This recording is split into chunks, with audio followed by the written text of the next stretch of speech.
Do you wish your learners could be more reflective, caring, and constructive in their decision-making? Then let's jump into our Unit 5 of the Social Emotional Learning curriculum from Everyday Speech. We've built our curricula around the framework from the Collaborative for Academic and Social and Emotional Learning, or CASEL. The fifth CASEL competency highlighted in our Social Emotional Learning curriculum is responsible decision-making. Teaching students responsible decision-making helps them to make caring and constructive choices. This SEL skill calls for students to recognize and reflect on their contribution to their own and others' well-being.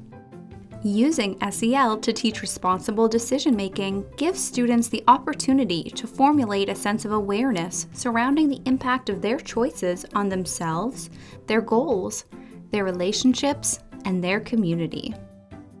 Responsible decision-making requires the consideration of ethics, values, consequences, and safety concerns in regard to making choices.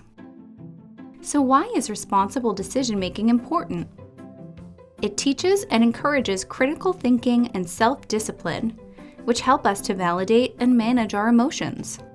Proficiency in these skills relate to personal, social, and collective well-being. As you work through the curriculum, you'll be teaching problem-solving, fairness, ethics, characteristics of role models, and a variety of healthy habits. At the end of this unit, students should be able to successfully navigate personal and social problems using the problem-solving steps, recognize the impacts of their decisions on themselves and others, identify their values and ethics, acknowledge their responsibility to themselves and others, and understand the importance of practicing healthy habits. So how do we teach this? Begin by helping students to examine outcomes of their decisions. Once your students have an understanding of consequences, you can help them through the decision-making process. It can be helpful for students if you model this process frequently. For example, if you're experiencing a problem, walk them through how you plan to go about solving the problem.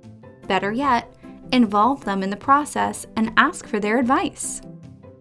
Once students are able to consistently practice, they will acquire a sense of confidence, independence, open-mindedness, and a positive shift in the entire classroom environment will be noticeable. Social emotional learning works best when it's embedded into an entire school community. So be sure to try out the Responsible Decision-Making Community Bulletin Board and print our Send Home materials to share with parents and guardians. Responsible decision-making truly teaches students the difference between responding and reacting. It empowers them and leads to more positive social and emotional experiences.